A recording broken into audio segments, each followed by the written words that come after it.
gotta be. Lord.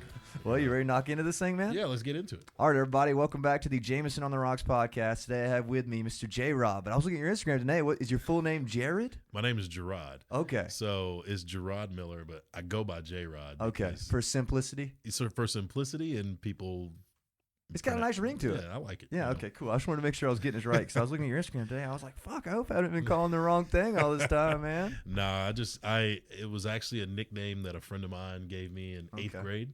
Because, growing up with a name like Jarrod, I don't know too many guys named Jarrod. So I don't know any, man, except for you, of course. I didn't enjoy my name growing up. Really? Until so it was a tough topic, kind of? When he came up with that nickname, I kind of found the joy and love in my name again. So I love that, man. Yeah, I bet teachers were pronouncing it wrong and everything, so that kind of helped. Everyone. Yeah, everyone. Mm-hmm. Wow, Syllabus day, yeah. Mr. Jarrod Miller. Yeah. It's Jarrod. Well, I like it, man. It's got a nice ring to it. Very original, if you ask me. Appreciate it. So we kind of met through, the bar scene downtown, and you are. What is your technical position at 1785 and Moonshines? So technically, I'm the chief operations officer. Awesome. That's a big fancy way of saying I'm the general manager of both businesses. Word. Okay. And do you have any ties to any other bars, or just those two? Pretty much. Just those two. Currently, we are actually in expansion mode. We're about to open a bar in Statesboro. That's awesome. I'd love to hear that. Yeah, and I'm from that area, so it's great. So you're from Statesboro? I am not from Statesboro. That area? I'm from Effingham County. Okay, word, man. But, just 2 counties away. Interesting. And what kind of got you into, was there aspirations to be like the GM CEO kind of thing? Or was it like you were working in bars and one day you just like, I'm fucking managing bars? You know what I mean? Like, how do you end up there, kind of? Out of necessity. I went to UGA. I don't know if you knew that. I did know that, yes. 90s? What year graduated? No. I my freshman year was 2001. Word. At UGA. I marched in Redcoats. I was actually Hairy Dawg. I was the mascot. Really? Yeah, that's awesome, man. First black mascot at UGA. Let's go. What instrument did you play? I play French horn. Oh, awesome. So, curly one, right? Yeah, that's it. You know it. With the 3 knobs on it? Yes, sir. So just like any other student, I needed to work to make money. Totally. I had scholarships. I was on the Hope Scholarship. My parents were doing everything they could. And my sister was actually getting ready to go to college as well behind me. And she ended up going to Florida State. Okay. So having an older brother who's attending UGA and then they're prepping financially to get ready to send her to Florida State. Yeah. So finances were a little tight. So I was like, man, I got to work, Got to. And I don't know if you've tried to get a job in Athens. It is difficult. It is, man. All the good work study jobs are taken. I didn't feel comfortable driving a bus. That's right. I felt like I was going to run somebody over.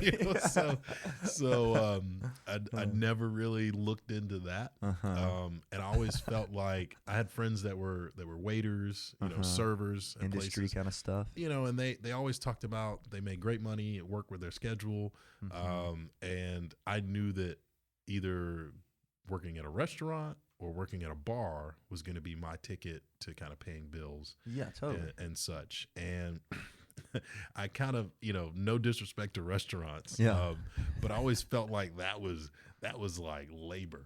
Like, working. Oh my Lord, and mad respect to those guys. I give respect because I like to eat, and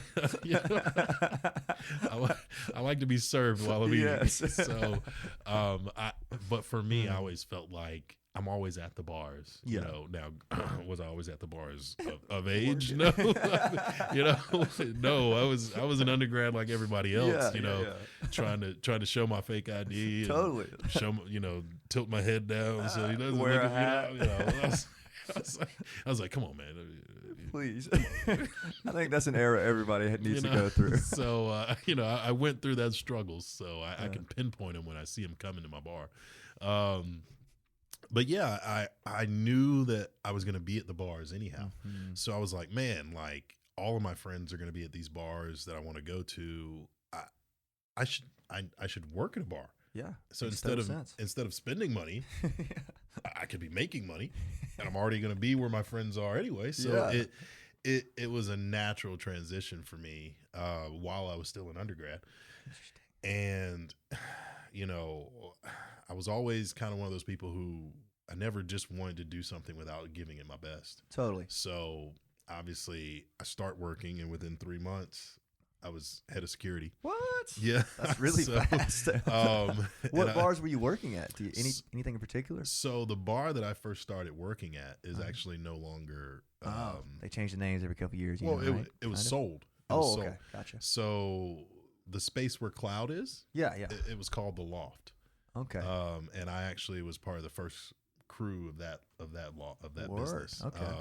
And it was there for about 5.5 years. Yeah. I think 2006 is when we started. Yeah, same space though, upstairs. Same space upstairs. It was kind of like a Miami style, like almost like a nightclub, but in Athens, and there's nightclubs when you go in a major city. Yeah, totally. And then there's what you can do in Athens. Yeah, totally different. Which is a little bit more toned down, which is a little bit more collegey, bar centric.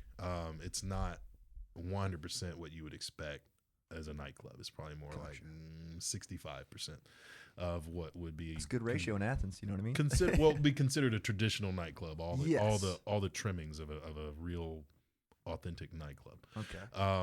So by having that. It brought the dance kind of feel to Athens in a way in which people would try to do it in bars when I was an undergrad, and people would dance in bars. So it's kind of like a DJ thing, or there was a DJ, totally, and it was a phenomenon that was needed at the time. It's just like anything else. Is like if people really want something, you shouldn't fight it. You should find a way to make sure that they can get it. Absolutely. And at the time, there were really no places in undergrad where you can go and dance. So, and the Loft provided that. And it was an explosion. It was an amazing space. The owner actually still owns bars here in town. So the Loft was his first bar. Gotcha. His second business was Paulie's. Which he still owns. And his third was Magnolia's. So he had those 3 bars. And then the Loft was obviously sold to the current to the Cloud ownership guys. Totally. And it's still Cloud now. So and I left before that sale took place. Yeah. So you kind of cut your teeth there, like learning the. Well, in 5.5 years, I went from door guy to, by the end of that 5.5 years, I was the assistant GM. Wow. So that seemed pretty quick. It was, man, it just happened. Really? I worked with a lot of phenomenal people, and a lot of the people that I matriculated with then. One of the guys now, he is the GM currently of Magnolia's. And like guys that I knew from around the way that were other bars. Zach Day, who's now the Silver, right? He's the GM of Silver. I like that guy. Yeah, he was a bartender at All Good. Really? So we all kind of knew each other. Mitch Porter, if you ever go to Shokatini, he's the bar manager at Shokatini. Really? He worked at 80s and 90s. So a lot of us are of that age demographic where we were kind of ascending in the industry. And now we're all kind of either GMs or part owners or everything of that. So it's kind of cool because we knew each other in our early 20s and now we're in our 30s. Like, hey man, what are you doing? You got some Ben Gay? So it's definitely one of those things where you have to cut your teeth. Like you don't just get a job as a GM, right? You have to like know the ins and outs by being security head, by working the door, by being a bar back. You know what I mean? It is, but Athens. It's because Athens is it's a tight knit community here. Totally, yeah. And if you don't understand how this community works, you're really going to be at a disadvantage. Absolutely. So coming up in it and learning it just from knowing how Athens functions is one part of it. The other part is actually knowing how your business is going to function. Yeah, totally. So every department, whether that be door guys, whether that be bar backs, whether that be your bartenders, your servers, if you're going to have a kitchen, your line cooks. Yeah, everything.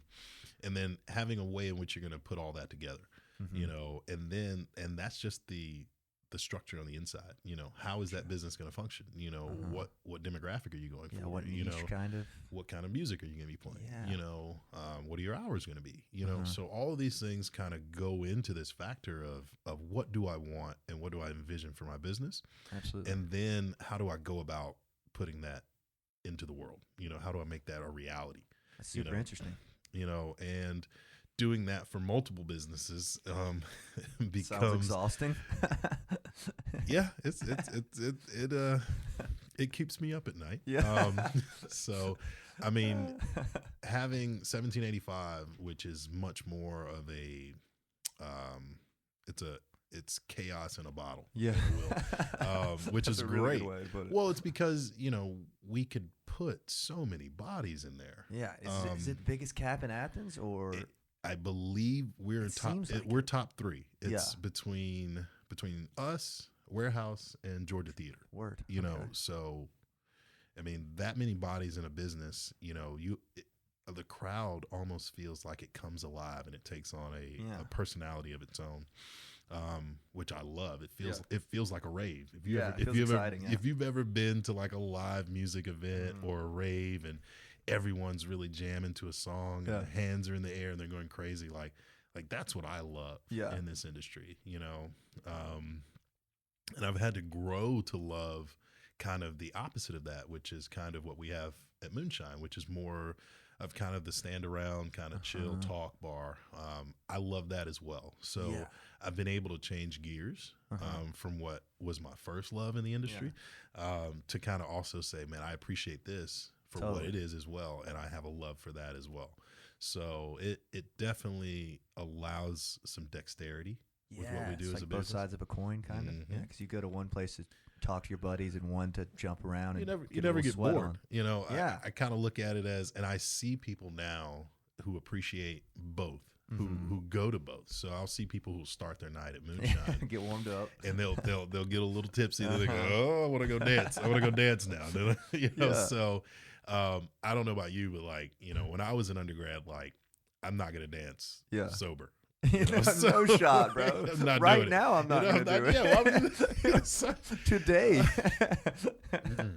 Yeah. So, but I love the energy, and it's one of the things that I wish I did more when I was an undergrad because I don't have the energy now to be jumping around. Like I love being around the energy because it feels great to be around.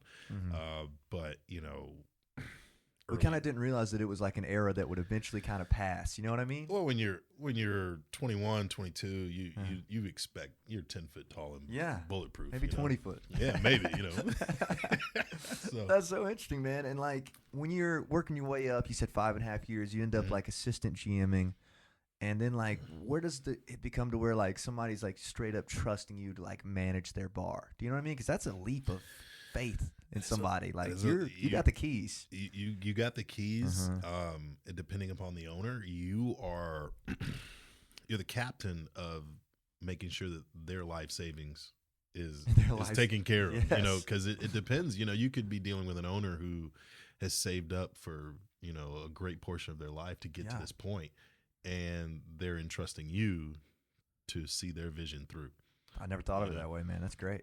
And it's scary. Yeah, I believe that. It's a lot of weight on your shoulders, I imagine. It is a lot of weight, and it's a lot of trust back and forth between you and the owner.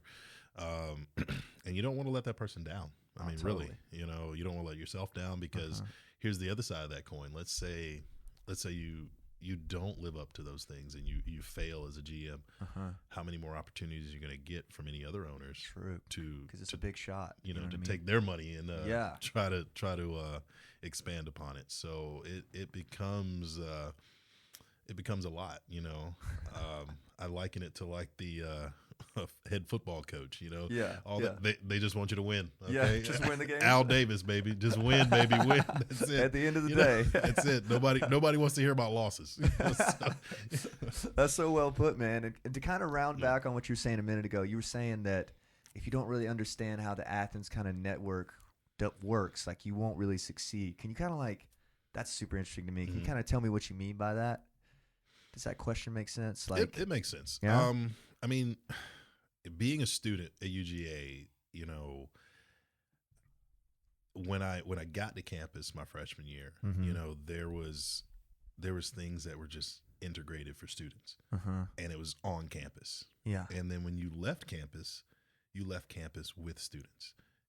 So now that I am, post grad, and I see Athens as someone who lives here now, lives and works here, you know, it's almost like this invisible wall, you know, like that I didn't see when I was an undergrad. Okay. You know, I didn't go places that were not student oriented, college, you know. So, but if you don't understand that because you weren't a student, you can't navigate in those spaces. Makes so much sense. You know, you can't speak to people in those spaces because you're speaking Greek to them. You know, no pun intended. You know? I like that. You know, but you really it is a community. It's a, you know, once a dog, always a dog. Yeah, totally. You know how sweet it is. You know, so but you're able to just really be. I know when I'm talking to students. I know when I'm not talking to students. Absolutely. You know, when I was a student, I preferred to be around students because you know, I left home. I'm 4 hours away from where I grew up. You know, where did you grow up? Sorry, Effingham County. Oh, it's literally right outside of Savannah. I can't believe it's 4 hours though, man. I didn't realize it was that far. 912, baby. Wow. All right. So I'm sorry. Continue on. Grew up 4 hours away. You know, but you really want to get this college experience. You know, some people get 4 years, some people get 5, some people get 6.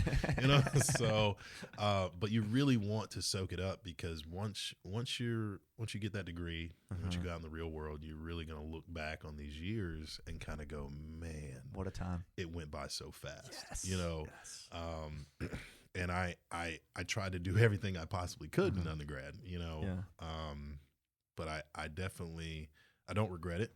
You know, I wish I'm actually, I don't regret it, but I'm so glad there was no smartphones. Yeah. When I was in that, man. You know, the early 2000s. Yeah. Oh man. There's no evidence. Thankfully.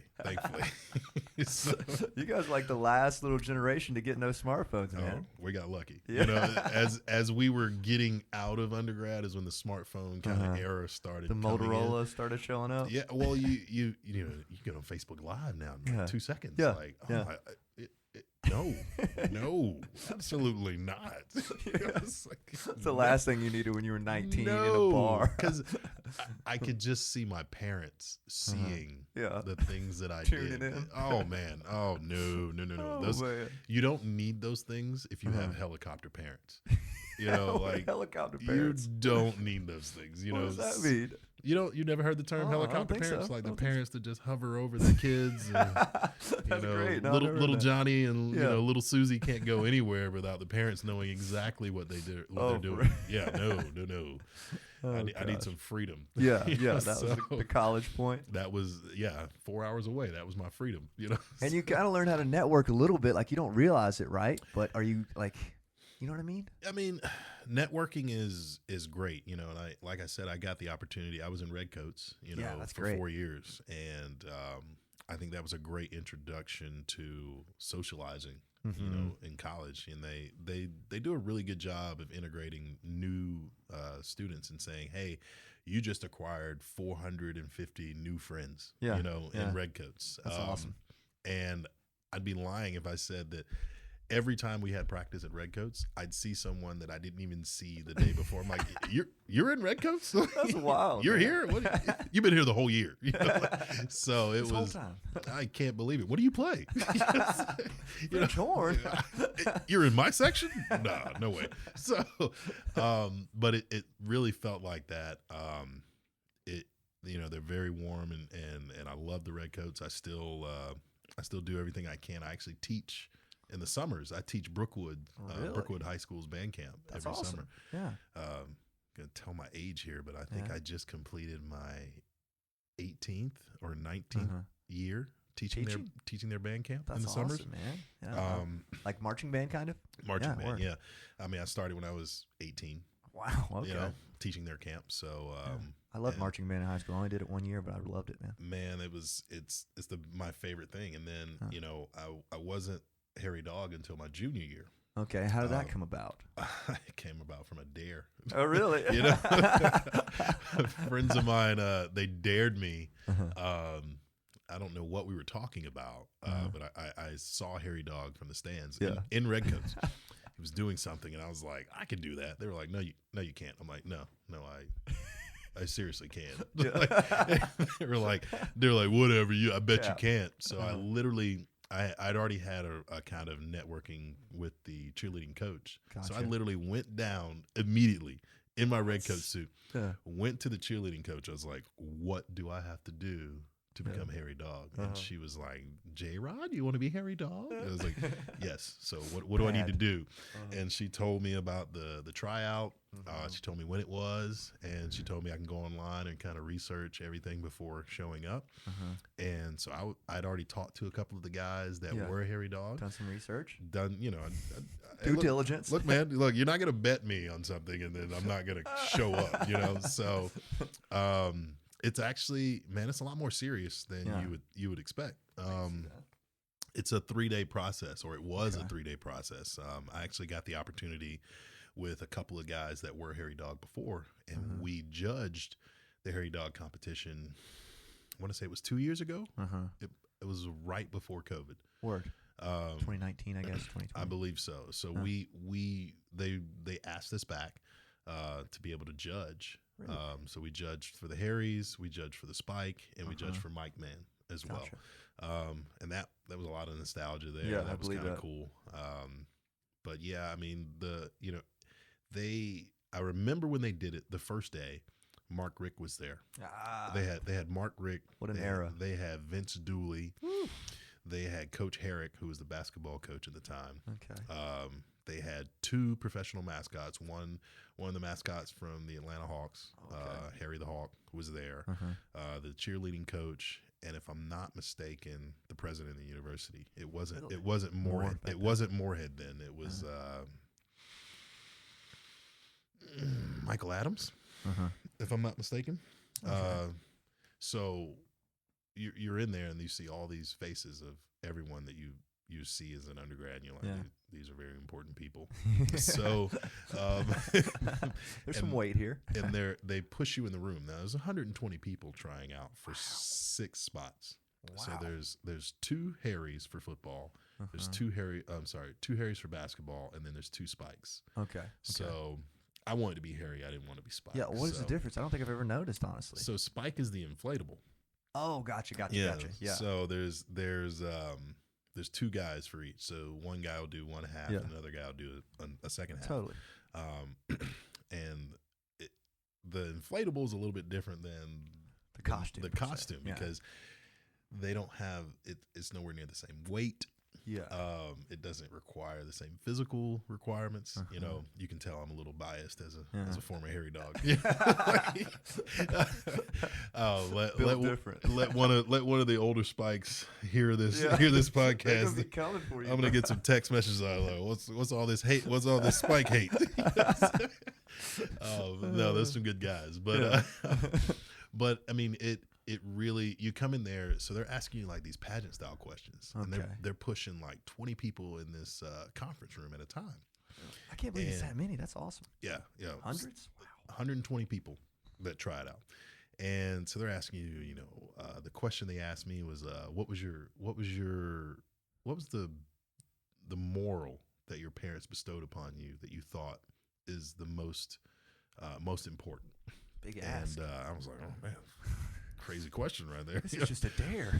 So I went with loyalty. I was like, because if you're loyal to something, you never forget who you are, where you come from, and you don't stray from that path. So I feel like I know who I am, I know who I want to be, and I know what I represent. And I'm thankful to be a part of the Bulldog Nation, and I want to be loyal to this, and I want to represent this in the best way possible. It's a great answer off the top of your head, man. Jeez. And you sit there and you're watching Mark Rick go, that was good. You're not, bro. You're watching Mark Rick go, oh, damn, this from J-Rod. So that was fun. And then and that's the first day. And then, the first day they also ask you like things that you should know about the university. What year the university was chartered, which actually is the name of 1785. That was the question. I figured it was. But. So 1785 is the year the University of Georgia was chartered. So awesome. So they asked you that, and then they asked us to recite a verse of the alma mater, which the only reason I knew it is because I was in Redcoats. Yeah. Had to sing it every Saturday, right? No, when we play it. Yeah. But the words are underneath it, like on the scores. So, yeah. so I was like, yeah, I know that. So they're constantly dropping people off. Like, you're cut. Get out of here. You know, so I'm like, ooh, this is tough, right? It's a tough room. So, Mark Rick sends you out. So they whittle it down to like 60 people after the first day. Wow. And then the second day is a physical requirement because if you're going to be in the suit, you have to physically be able to handle it. So there's all these, I guess these physical, you know, how fast can you run a mile? You know, how many push-ups can you do? How many sit-ups push-ups you can do? And kind of sweaty suit, so like a cardio thing, go upstairs. I played baseball my whole life. Word. And until I hurt my knee and later in high school. And I can tell you right now, when I was Hairy Dawg, I was in better shape than I ever was playing baseball. Really, man? Because of the physical requirements. Yeah. You know, I mean, we worked out and had a personal trainer 3 days a week. Wow. And then we had practice twice a week. You know, and then a lot of time, right? And that's not including games and things of that nature. Traveling and stuff. You know, and then you know, class. Yeah. Know? Not to mention. You know, that biggie. You know, sleep in your next life, Jarrod. You know, so but it was a lot, and it really let you know that there's a world within a world here at UGA, because before I was in that world, I wasn't exposed to those things. Totally. You know, yeah, how could you be? You know, you're in study hall with all the athletes. Yeah. You know, you're signing up to classes before everyone else. You really? know, you're going to luncheons, you know, because you're Hairy Dawg. You know, it is that's cool, man. You know, I never would have known any of that, dude. That's fascinating. Man, it's a full-time gig. Yeah, you know, I believe it. It is, but it's something that you kind of have to experience. It's so hard to even like quantify and tell you, even that in that 1 year, the things that I experienced. And I was 20 years old. I was just like, you want me to go here? Cool. Yeah, I'll go there. Yeah. Left, I'll go left, you know. And so it was, you know, someone said it and you just did it. That's all you did, you know. Didn't have time to think. All right, whatever. Yeah, go Dogs, you know. You know, so you know, it was a great time. You know, that was, you know, David Pollack and David Green. I spent a lot of time with those guys. David Pollack is probably the best Halo player I've ever played with in my life. Yeah. That's mind-boggling. He is a video game head. Really? Yes, we played Halo weekly. What? That's hilarious, dude. Daily. Interesting. Yeah. You talk about the man who's announcing every weekend now. He's a Halo guy. Yeah, he's a video game head. If he's not announcing, I promise you he is probably playing Halo somewhere in his hotel room right now. He is hurting some kid's feelings on live right now. Like Pollack 123 is cutting them down, bro. Yeah. See me on College Football Live later, but love it. I'm getting these kills right now. Yeah. You know, so. That's hilarious, man. So you're kind of in that era of, I guess, Pollack. I'm trying to do the year math on this. He'd have been the quarterback 2 of your years. Is that correct? All four? All four. Well, Pollack wasn't the quarterback. Green was the quarterback. I'm sorry. Yeah, mixed up. But yeah, I mean, me and Pollack came in freshman year together. Wow. Okay. It was 2001. That was actually Rick's first year. Yes. Okay. That was a very special time, man. Yeah. That Rick era was exciting, man. That time here in Athens, man. Wow. Yeah. Oh man, it's not that things aren't special now, because they really are. We just won the Natty. I mean, so special. But, let's go. I mean, you look back on it, and players and times like that built the foundation for us to get to where we are. Totally. You know, so, you know, you don't forget those things. Did you'd have been leaving at the start of like the Stafford era, right? Stafford, AJ, Moonshine era. Yeah, correct? I was leaving undergrad, but I was still in Athens. Yeah, you know, so you still caught it. I knew those kids. Yeah. You know, I knew Moonshine, I knew Stafford. Yeah. Rennie Curran, AJ Green, a lot of those guys. Who I really got a chance to see, because obviously you're around. You're in the bar business. You're gonna see them. You're gonna see people. You know, you know, of age, of course. Of course. Well, dude, that's fascinating. Like all those eras, kind of like a special place in my heart. You know what I mean? You think back on like the Pollack and then the Stafford and then the Fromm eras. You know, I think fondly on those. But sorry, we got lost. You got cut down to the last 20. Is that where you were at on the Hairy Dogs? So so the final day, you're down to like the last, I think it was 20. It was either 16 or 20 people. Yeah. And you get to be in the suit for 3 minutes. You get to do any routine you want. Really? And so, because I was in Redcoats, I got with a couple of the girls on the dance line. So I was like, hey, let's put together a routine. So we put together a choreographed routine to MC Hammer's "You Can't Touch This." And thankfully, my mom is a master seamstress. So she was able to like make one like the pants, the big MC Hammer pants, over the suit, and then I had like the shimmering vest with the Georgia G on it. So I came out, and the girls were dressed similar, and we came out and did that. And I actually, this is definitely telling my age now. I did a split in the suit twice. Let's go. In the choreographed routine. I can't do a split now. I can't do it either, man. This is as a dance. Like I was dancing, spun around, split, got back up, did the dance, and then at the end of the routine, ended it with a split. Agile. And it was crowds going crazy. And it was I gave it everything I could. And then it seems like it, man. You went over the top. Well, you're sitting there watching everybody else perform. You're like, that was good. I think he did good. I think he did well too. So nice. So you're being a spectator after that, kind of watching your competitors do what they're doing, but you're also going, man, like I thought I did well too. Yeah. And so they post the results the next day at 8 a.m. On the window at the Stegman Coliseum, and you're there at like 7:50, or you're like camped out. 20 other guys just these guys, and you just walk up, and you see your name, and you're just you don't want to it's a lot to hit you at once. It's a lot of emotion. But at the same time, I don't want to show that emotion in front of guys who are not on that list. Absolutely. Because I'm not trying to show them up. Yeah, not rub it in or anything. And because, I literally saw my name. I asked another guy, I was like, hey, man, what does that say? What does that say, right? Does that say Jarrod Miller? I just want to make sure I'm not like, fabricating something in my head. He was like, it says Jarrod Miller. Okay, thank you, sir. I appreciate it. Like, walk back to my car and start screaming in my car. That's crazy, man. I was like, let's go. So dude. It was a great time. So, but no, man, I it's just a little small part of life, People who don't go to university here, though, might not understand that. Like you saying, it is like even just graduating here has a lot of weight to it. So, like, taking part in something that's got, like, some history to it, kind of, like, that's pretty damn cool.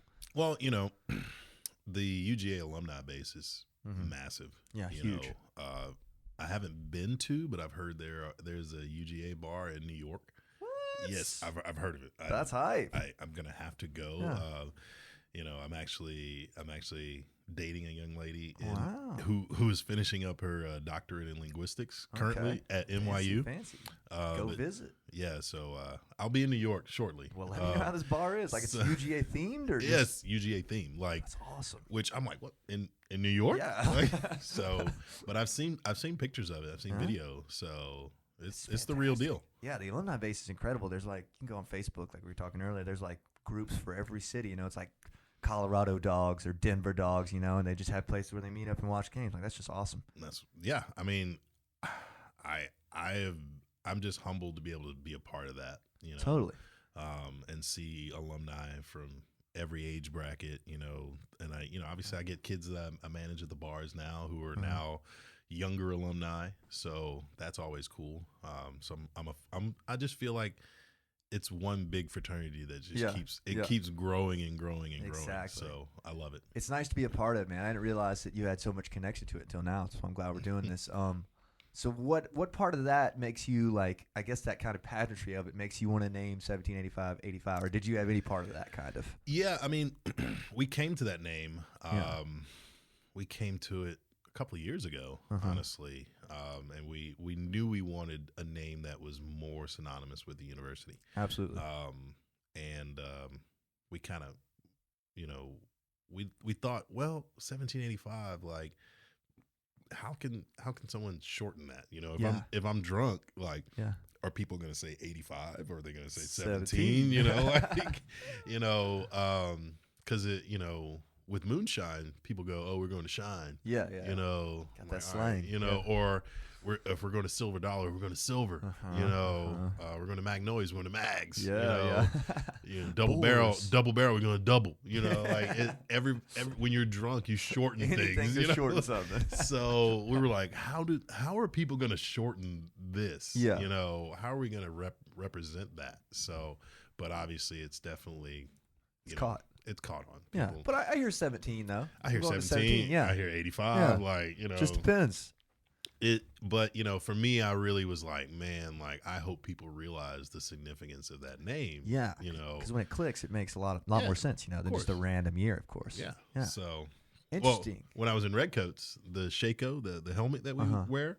On every Shako, it has the arch, and then underneath the arch is 1785. Really? So okay. I've been seeing that number for implanted. 4 years. Like, you know, you knew it. You know, indoctrinated. You know. And like did you have any part of it of when it was jerseys, or I was under the impression that you kind of picked it up after, right? No. So we were a part of it with jerseys. Okay. And we knew, so in the nightclub bar industry, you always, you know, every bar has about a 3 to 5 year life seems like that expectancy before it either goes under for financial reasons, name change, or you do a massive renovation. Okay. You know, because after 3 to 5 years, people get used to seeing the same 4 walls, and they go, there's somewhere new to go. Let's go to a new place. You know, like, so it's just how places operate. You know, so if a business can succeed outside of that 3 to 5 year kind of period, then they're really doing something. Yeah. Or they really found a niche that is sustainable. But we had reached, I want to say it was reached year 7. 7, okay. You know, year 5, we kind of made that decision. We're like, all right, we either need to double down with jerseys, or we need to start looking at rebrand. You know, not either rebrand, remodel, everything. You know, the whole shebang. You know, because we had, let's see here, by the end of year 2 of jerseys, we had acquired Moonshine. Gotcha. So going into year 3, we had acquired Moonshine. So we were gone for 1 bar to 2, and then before the end of year 3, we had acquired On the Rocks. Gotcha. And we recently just sold that business, I believe, back in August. Yeah. So we went, you know, we had operating 3 businesses at the height of that. So year 5, we're 3 businesses, kind of 3 different themes, 3 different crowds, vibes, and then kind of okay. And the thing about it is, public perception is one thing, numbers are a different thing. So we were at a point where the business was growing financially, you know, for jerseys, but we didn't feel the same love and camaraderie. And that's when we kind of went, the name is definitely not helping us. So that's when we definitely made the move and say, all right, well, we should start looking into potential change. Totally. And what ended up happening is we'd already planned that. We'd set it forth in motion, and January 1 of 2020 was when we became 1785. Gotcha. We did a lot of renovations, changed a lot of things in the space. We stained the floors to kind of make it look more classy instead of that. The pillars, weren't they kind of new? Like we changed the pillars as well. Like, wow, they spiced it up in here. We changed the front facades of the bar. We moved the DJ booth. We did a lot. So, and we're still not done. That's the crazy part. And then, so we did that January 1, and then COVID, the shutdown happened in March. 2 months later? 2.5, 3 months later, March 17th, really. That's tough, man. And so it's like, man, we just changed the name of what was a successful business, whether the name itself was not really connecting with people, we definitely took a risk business-wise. And then next thing you know, we're shut down for 3 months. Like everyone was shut down for 3 months. And, sitting at home and going, man, like they're really picking on the bar and restaurant industry. Tough. What's it going to be like when we open? Are we going to be able to open? Is this the new reality? So that became a lot of fear. We opened back up late June. Is when I believe they allowed the bars to open back up. I remember there was a whole like pitch or whatever, like all the bars had band together for like a appeal or something. Yeah, we did have to fight that, but that was later. So they allowed the bars to open back up, and if I'm not mistaken, it was the 35% capacity for bars and restaurants. Hours. And the hour changed, but I think that went into effect right before classes started. Gotcha. In August, late August, to where they restricted it to midnight close. Yeah, that was weird. And that was something that we ended up having to fight because we knew that could be an ongoing thing, and take away the 2 a.m. the two most important hours for you guys, right? Wouldn't you say? Yeah. Give or take. So it just became one of those things where, people had to adapt. And that was a very scary time, I think, for Athens. Totally. And, because we're a restaurant, we were able to operate with Daytime larger capacity, Okay. So we were, packed all the time. Really? So it became just, it was welcome because people got to really experience 1785, and the product that we do, and we specialize in large venues. That's what we do. We want to make sure that we can handle large crowds and give kind of that festive kind of thought process, and safely, I want you to have a good time. I want you to leave going, man, I had a really good time. There were a lot of people in there. Wow. It was wild. Yes. Because I look at it, yes, I'm older now, but I kind of still remember me in undergrad. I would have loved to go to a place like that. You want to go where the people are. You know what I mean? Yeah. Like me now, yes, I want to go to a stand around kind of like, have a whiskey. How was your day, honey? That was, but me in undergrad, like, yo, man, let's go to a party. Let's go. Yes. Right. I want to be around a massive amount of people. Like, absolutely. I'm a high energy guy. So, and you guys really stepped up as the spot for that. I really believe that. Well, when I was in undergrad, that spot didn't do much. Really? It was the same size and everything? Same size. Students didn't go there. Really? It was like, but it didn't cater to students. Gotcha. It wasn't renovated the way it is. Everything wasn't nice and new and clean. It was. It wasn't that way. It wasn't 1785. Is what you're saying, kind of. No. Gotcha. And when you guys go to, like, I hate to say acquire something like that, is there like you guys like a team of investors, or is there like there's one owner? There's one owner. One owner, okay, who kind of like puts everything together. So there's one owner puts it together, and he does a really good job of really figuring out a space, making sure that it's going to go well for us, and then my job is to make sure that vision, we can actually make it work within the vision. If we come to a conclusion of where he says, I think this can work, and I go, all right, well, I see your vision in that. Because I'm almost like a mini owner in a sense. Yeah. But you definitely got your fingers in there. But the opportunity to learn what he's thinking, and then for me, in the operational sense of operations, like how do I get what he has in his mind, and make sure that the staff can figure it out, and then not only that, the crowd, totally.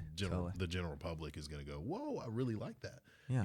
So there is a lot of glue that has to kind of take place there. Yeah, and when he's kind of telling you about this, like, what is the vision for something like 1785 or Moonshines? I assume it varies a ton, of course, but like you guys are like, there's decisions that have to be made. Like, is this a restaurant and we're gonna sell drinks as well, or other way around? College, older, mid range. If I had to explain 1785 versus Moonshine, 1785 we do have a full restaurant and we do serve food. I'd say we're a bar that has food capabilities. That also sells food. But the beautiful thing about the venue that we've kind of made is that you can go into the bar on, let's say, a Sunday, and I'm pretty sure you've been in on a Sunday. Oh, yeah. We do karaoke nights on Sunday. Of course. The vibe that you get on a Sunday is not the same vibe that you're going to get on a Saturday. Close. Yeah. It's not. It's completely in a good way. In a good way. I mean? Yeah. I mean, it's more of the chill atmosphere. Absolutely.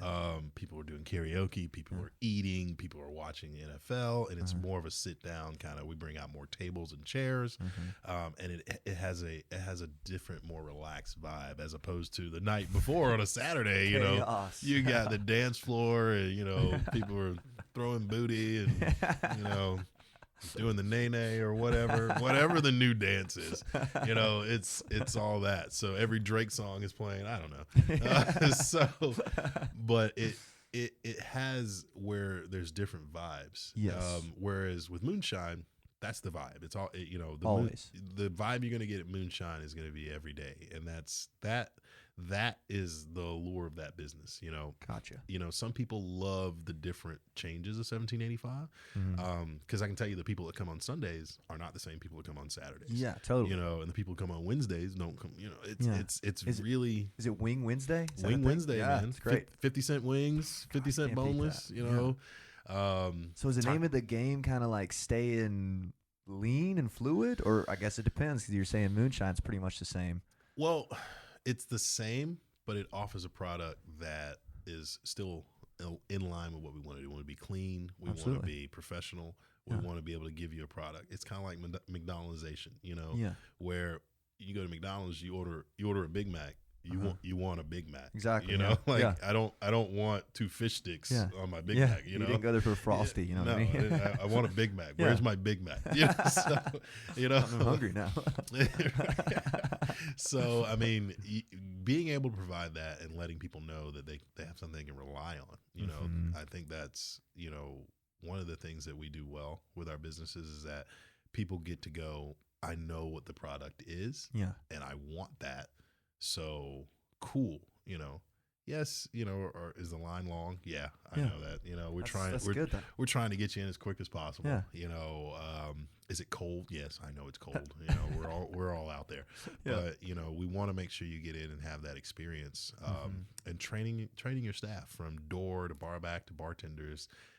That these people just had a rough. You could have just had a rough week. Yeah. You could have had a great week. Yeah. You could have got a promotion. You could have aced the final or your test. You could have flunked that final or test. You could have a new boyfriend or girlfriend. You could have just broke up. Valentine's Day is coming up. But I teach the staff to go. We're in the business of experiences. Totally. I want when you walk through our doors, whether it be 1785 or Moonshine. That experience, we want you to have an experience, because you're either celebrating something to come out, you're getting away from something, you're drowning your sorrows, or you're, a birthday coming up. Yeah, could be anything. It's our job to make sure that when you come out, that whatever's going on outside that 4 walls, forget about it. We're here to help you enjoy yourself for this short time that you're here. I love that. And then you go home, be safe, and I love the way you talk about it because, I feel like a lot of people look at things kind of wrong as in, this is what they can do for us, but the way you talk about it is this is what we can do for you kind of. And, that company culture, do you guys talk about culture kind of? You know what I mean? I kind of figured you do. But, it's weird to ask, are you guys, when you're getting people in there, it's oh, we're taking a shot on a new employee or whatever. How do you instill that kind of culture of, we're doing this for the people that are coming here? I know it's a big ask, but I'm just curious. So I'll do hospitality training for my staff. Yeah, I bet that helps a ton. It helps. So the one thing I always tell my staff is, who do you work for? And they say, well, I work for you, Jarrod. No, you don't. And I say, okay, who do you work for? Oh, we work for the owner. Who do you work for? We work for the customer. Ultimately, the customer is going to decide if they want to support our business or not support our business. Absolutely. And they're going to decide that with how we treat them and the experiences that they have with our business. You know, if they have a great experience and they feel like they are made number one, that customer is always going to decide to choose us over anywhere. And we're in Athens, you know, there's a lot of bars here, you know, plenty, so they have a lot of choice, totally. You know, so we have to not only understand that we're grateful that people choose us, and, you know, we see the amount of people that come to our business, and we can pack out such a large space. Yeah, huge. But at the moment that we take that for granted is when it's gone. That's you awesome. know, and so true. And telling my staff that is that, you know, we have to make sure that everyone that walks through that door, we're, you know, whether it's one person or, you know, 1,000, you know, we're excited about it. That's awesome, man. That's how you win right there. That kind of mindset, sort of. I love to hear that. And how many employees would you have? I imagine just a ton to keep that culture going with everybody. You know what I mean? Like 230. Jeez. Jeez, I can't imagine having to manage that many people. Well, that's between both bars. Yo, everybody, it's Jameson Tank. We're going to take a brief pause from this episode to thank our show sponsor. Today's show sponsor is Matchless EPK. They are a wonderful Athens-based company that I'm proud to be sponsored by, and they make these great EPKs for bands that'll have your set list, it'll have your covers, it'll have your show history, it'll have your press photos, it'll have videos, it'll have everything you need to get booked. If you'd like to be in touch with them, please DM me, and I'd love to put you in touch. You get 10% off when you use my code TANK. Thank you, guys. Hope you're still enjoying this episode. Let's get back into it. Gotcha. Still a ton, man. And I feel like you guys have done a really good job of that. And it just seems like all the bartenders usually smiling when I'm there, which is nice. And you know, that just means a lot to me, kind of. So, and what would you have to say about, like, if you had any trouble with that? Like, I guess what I'm asking is, what have been like some issues, like, in the creation of the bar process, kind of like, what have been some stepping stones, like, we shouldn't do that. That's great. That's not. You know, is anything you want to talk about on that? I mean, those, you know, you have to have another podcast for that one. Another episode. Yeah, I mean, there's always going to be ups and downs. There's going to be mistakes. And the one thing I tell my staff and I try to live by is, we're going to make mistakes. We're human, you know, but what's going to set us apart is, are we going to learn from that mistake? You know, are we going to grow from it? You know, make the mistakes, because they're going to happen, and be confident in making those mistakes. But don't make a mistake and just revel in that mistake. Let's learn from it. Let's be better for it. That makes so much sense. And that's how people grow, and that's how they gain confidence. Because if I just allowed them to make mistakes, but then would never taught them how to grow from that, you know, you're just beating people down. Yeah. You know, and I'm not in the business of beating people down. I'm in the business of growing people and really investing in our people. And that's how they kind of like become a fan of you as well. Like, nobody wants to work for someone that's like beating them down. You know what I mean? Like, it just makes the team better, right? And it's tough. I mean, because you have to demand a lot from people. Totally. And a lot of times if you demand from them, they think that you're hard on them. And I can tell you right now, I'm only hard on the people that I know can do more. Yeah, gotcha. You know, if I'm hard on you, it means I see a lot of potential in you. That's great. You know, and I used to hear teachers say that all the time. And you thought it was cap, right? What are you talking about? What are you talking about? But I mean, it's true. I mean, when you know someone can do more, and they're giving you 70%, when you know there's another 30% that they can give you, and it's just you're like, come on, putting your head up against the wall. I know you have it in you. Like, what are you doing? Like, you know, come on, Iron Man, what are you doing? It's tough, but like, it's very rewarding to watch them grow. I can see that, because they kind of become like your little investment, sort of. Is that how it feels a little bit? Man, sometimes. Yes, and it's you feel like a parent. Yeah, I can see that. Because you really, whether you intend to or not, you really invest in these people. You invest in their triumphs. You invest in their failures in life. You know, you see the little things. They get in a car accident. You know, you're worried. You know, the same way a parent would be. You know, they're not just, hey, you clock in, clock out. Good job cleaning.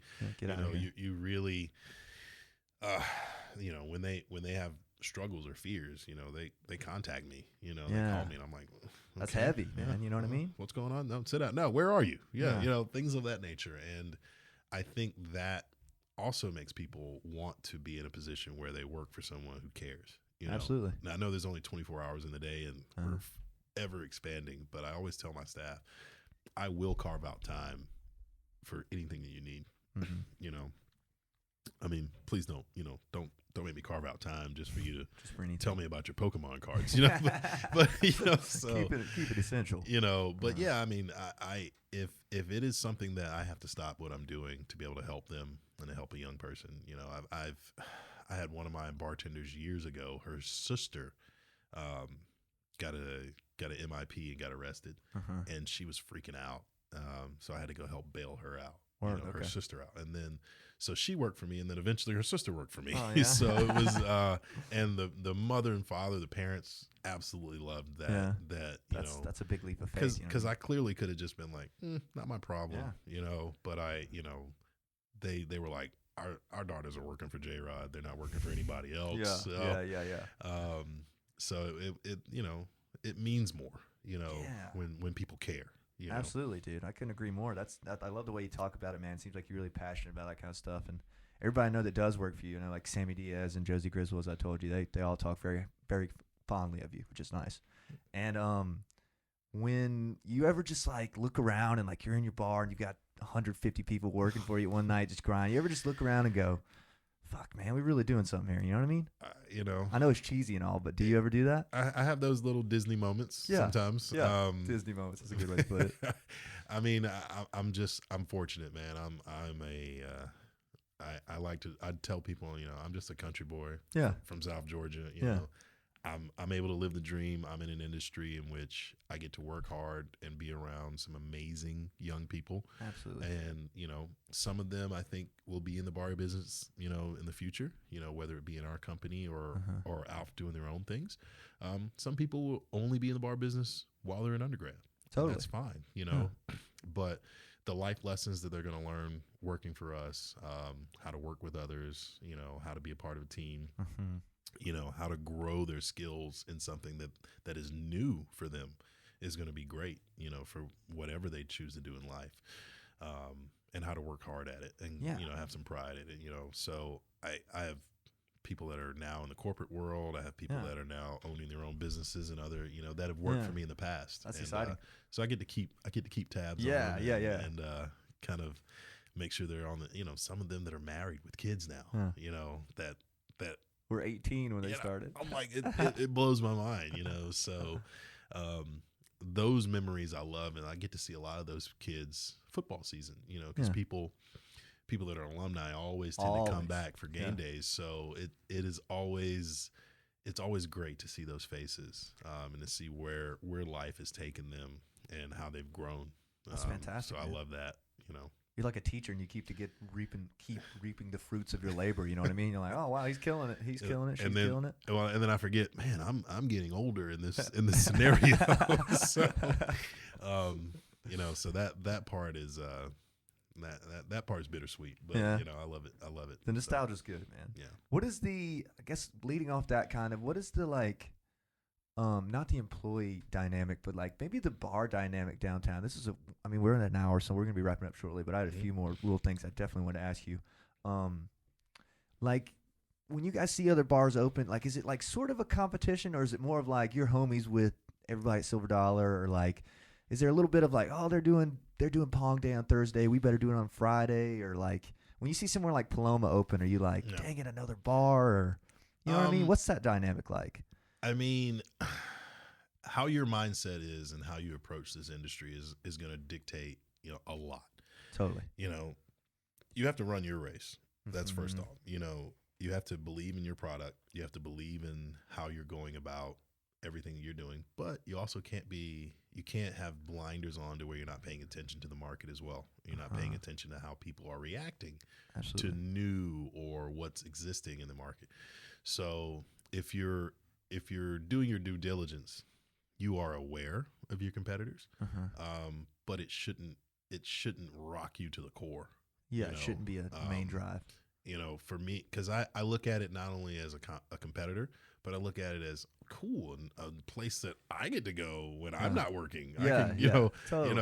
Because I feel like I'm in my bars a lot working, But if I want to take somebody on a date night, I want to go to another business. If I feel like I go to the same places all the time, like I do get antsy, and I think of that as a consumer as well, not just as a business owner or a business operator.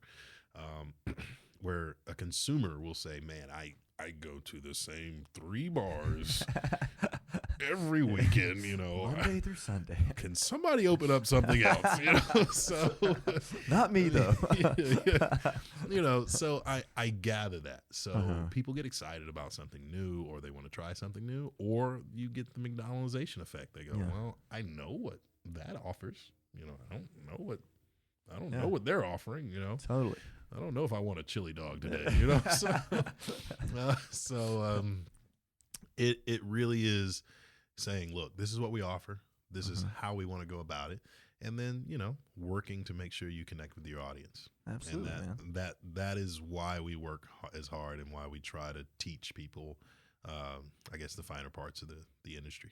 Absolutely, man. I think you've done a great job of that, dude. I just love the way you talk about it. I can tell you're passionate about this kind of stuff. Like, even though this might have just been a way to pay the bills at the bar, you ended up loving it, didn't you? It started off as I just want a job. You know? And now you really dig it, though, don't you? I love it, man. I love that. I figured, man. Well, dude, thank you so much for coming on, man. It's been an hour and 5 minutes. I don't want to keep you too much longer. No problem. I really appreciate you, bringing me on. What we really need to do is figure out some time for you to come perform. Dude, I would love that in the future. So I'm down for that. Dude, I remember we had a few talks about this, and you were saying, this is actually interesting, just a little short thing. You were saying that you guys had made the decision to go mainly DJ. Yeah. And I think that was smart because, there's bands at every bar. So, like, you guys kind of put your corner on it, and there's only... And I'll tell you what. So, with 1785, we're actually going to be doing an expansion. I don't know. Did I mention that I earlier? think you glanced over it, but I just kind of shook it by. So, we're expanding both bars. Really? We acquired the vacant spaces to the left of both businesses. So, what used to be El Azteca next to 1785. The sushi place? No, the sushi place is still there. Okay, there was a Mexican restaurant to the left of us. We're gonna turn that into a game room. What? Yeah, Let's go, bro. We're gonna call it halftime. At 1785. Nice. So we're gonna knock small portions of the wall out, kind of like how Bar South is, so you can kind of walk through. I think we're gonna have 3 pool tables. We're gonna have a lot of we have shuffleboard. We're gonna have dartboards. Video games, idea, tee golf and little things of that nature. So it's just going to have its own vibe. So I think it's going to be something great. So I think we're gonna when we get it ready and it's ready to go, I think we're gonna really do a really kickoff week. So that's exciting. I'd be interested in having like a little small band or something like that. Man. I know a band that could play a few tunes. You know a band there? Yeah. Dude, that's a great idea though, because you get another corner right there, like like you're even more versatile than you already were. Well, in Moonshine, we're gonna do do something similar, but it's not gonna be a game room. We're just gonna literally be bigger, increasing the size of Moonshine. Would that be? Wasn't it Barbaritos next to it? It was Eddie's Calzones. That's it. That's it. You're right. Word. Well, that's a pretty big space too, man. That's exciting, dude. Expansion. So instead of like buying different spots, you guys are just like, we're gonna make ours bigger. Bigger. Interesting. You don't have to rebrand everything. Nice. That's the American way. Bigger. Love it, man. Like the Big Mac, man. Come on. Yeah. Can we Biggie size that, please? Thank you.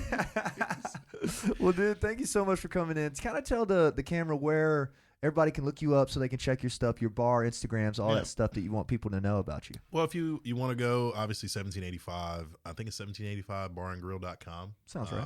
Sure, you can find that. We're on every platform. We're on Instagram. We're on, I believe we're also on Facebook and Snapchat. So anytime we're doing giveaways, we also do a lot of Instagram giveaways. Ooh, might be a good follow, everybody. Follow is good. Yeah. We give away seats to State Farm Arena for tickets. What? I think we're going to give away Justin Bieber tickets. What? Unbelievable. And maybe Bad Bunny tickets coming up. So, flex I'm not going to see Bieber, So, but we definitely do that. We're doing a high noon giveaway as well between Moonshine and 85. So a lot of things like that you'll see on social media that we'll click, follow, add, do those things. So Moonshine Athens, I believe, 1785 Bar and Grill. So sounds right. Find those. Obviously, you see me every weekend. Yeah, You don't you're welcome face. Yeah, you don't have to follow me, but I think 6'4" black guy is pretty easy to find. No, you post some funny memes and shit, dude. I'd be just crying laughing at your story sometimes. I'm like, this guy's funny, man. I'm goofy, man. I got that stand-up comedian background. I love that. We should have talked about that a little bit, but maybe next time. Next time. Got to get you back in here. Let's do one whenever you guys talk about opening that room, and we'll do it as like a promo thing, because I love it. We have a pretty good following of Athens people that are just interested in this kind of stuff, and I appreciate you coming on, because I really haven't had many like entrepreneurs, CEOs kind of vibes, and I want to, because like everything you're talking about is just fascinating to me, man. So awesome. Thanks for coming on, dude. Thanks everybody for listening. If you listen 68 minutes in, I appreciate you. Thanks for tuning in the show. Subscribe, all that good stuff. Leave us a review on Apple Podcast. Thank you so much. Let's give him a wave for the thumbnail, all right? Y'all take it easy. Yeah, see ya.